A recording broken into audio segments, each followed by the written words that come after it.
Welcome to King Silk Art. This is truly some of the most spectacular art that man has to offer.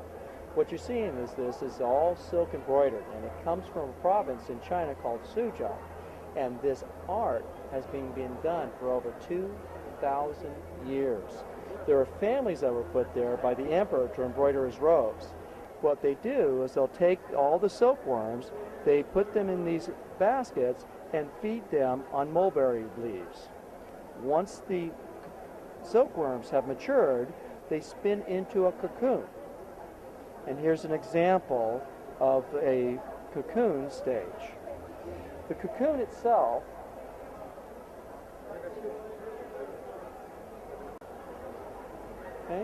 and what they do with this is they'll take a vegetable dye, permeate the silk with the dye. So what you're looking at is an organic to an organic. So the dye becomes a permanent fixture in the silk thread, and so it will never lose its color. They can get about 2,000 feet out of one cocoon of that very, very fine fiber. This is thinner than a human hair. They'll then take this and literally just start stitching it. As part of it, the first thing they'll do is they'll split the thread down to a specific count of the thread itself.